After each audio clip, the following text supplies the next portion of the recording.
Hello everybody, welcome back to another episode of Cryptic Critiques. Today we're going to be looking at The Batman. Now, if you didn't know, this movie is a standalone movie, so that means it's not connected to the DCEU, it's not connected to the Joker movie or the Dark Knight trilogy or any other Batman movies. It is its own film, part of its own universe. And this movie is really good. Like, everything about it is really good. The acting is great, the cinematography, the score, everything. But first, I want to talk about the villain, the Riddler. Now, don't worry, I'm not going to spoil anything about the movie in this review. You can go watch it for yourself and see it. But I just want to say, the Riddler is very good in this movie. I think he's definitely one of the best things about this movie. And me, a Batman fan, knowing the Riddler, I never thought he was that cool.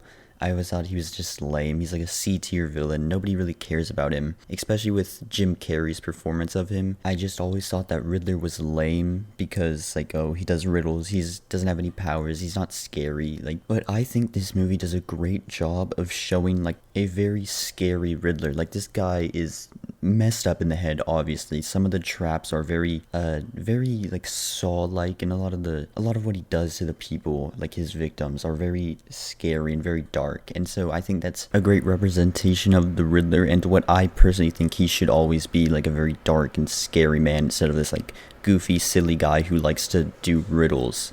Now, I will talk about Bruce Wayne, Batman, Robert Pattinson. I never thought he was going to do bad. I always thought he's a great actor. He can do this, and he does. He does it very well.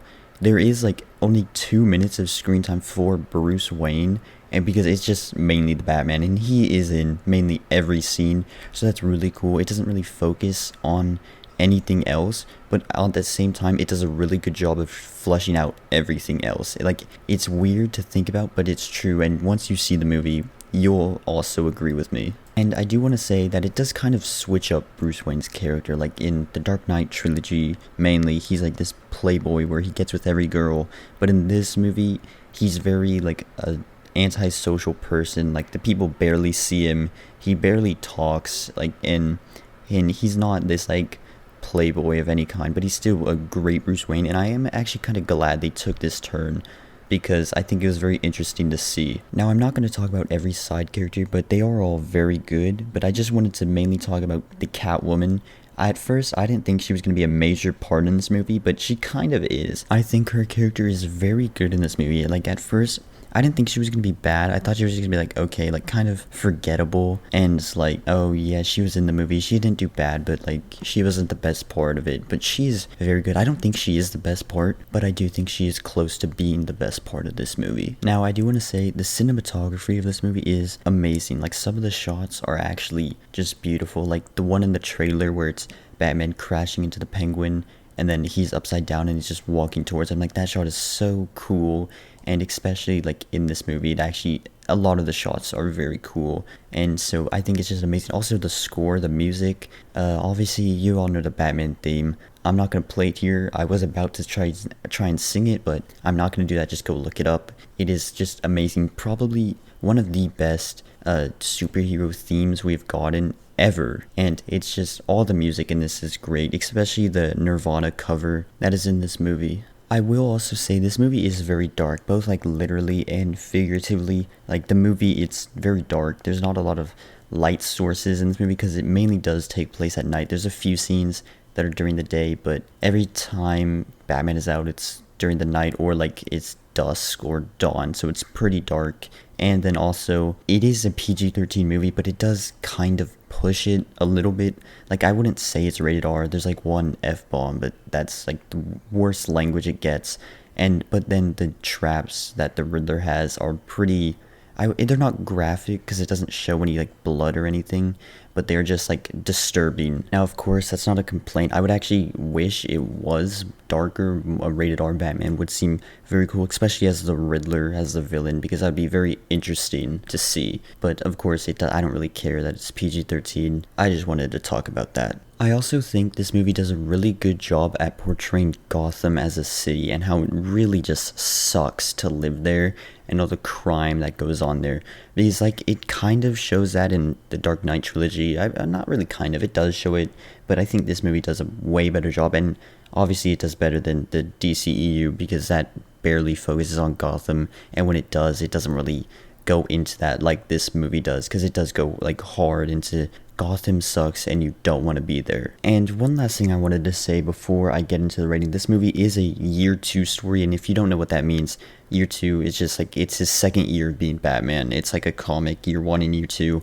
So that means it's not an origin story, but it's also not him being like, I'm Batman, everybody knows me, and everybody's terrified of me. It's like kind of in the middle, because still the police don't really trust Batman, and also some of the criminals, it shows this in the beginning where they don't know who Batman is, so that like leads me to think that not everybody does know about him, but I'm not like 100% sure about that. Now, I'm actually pretty happy they didn't make this an origin story, kind of like with the MCU Spider-Man, where they didn't show Uncle Ben's death, they didn't show Thomas and Martha Wayne's death in this movie, and I'm glad they didn't. Like, we've seen that so many times, we don't need to see it again.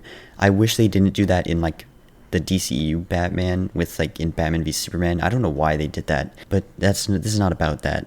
So it's not an origin story, and I'm glad it's not. There is a prequel novel where you can go buy and read if you want to get more backgrounds of it. You don't have to. Not reading it won't like make you confused about anything. It'll just be like an extra little bit of knowledge about the character and this universe. But enough about that, let's just get on to the rating. Now, like I said, this movie is amazing. It's really good. It is 100% better than The Dark Knight Rises and Batman Begins and every other Batman. And personally, I do think it is better than The Dark Knight. Now, I can understand why you don't think that, why you think The Dark Knight is still better, but personally, I just like this movie more.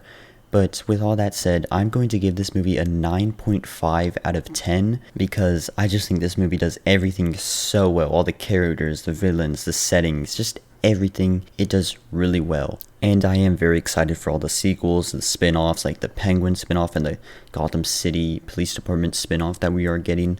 And before all you Batman fans come at me saying, how are you giving this the same rating as Spider-Man? I am not. Like, I don't think it is fair to compare those two movies because they are not the same thing at all. This is a very dark, depressing detective story that is a very fun, happy, oh, multiverse, blah blah blah. So I'm just saying these aren't, I'm not connecting them at all. I'm just saying 9.5 is probably the highest review I can give it.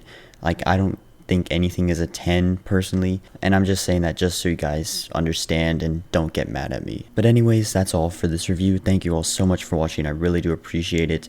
Comment down what you would give this movie and what other movies or shows you want me to review. But anyways, I will see you guys in the next one. Goodbye, everybody.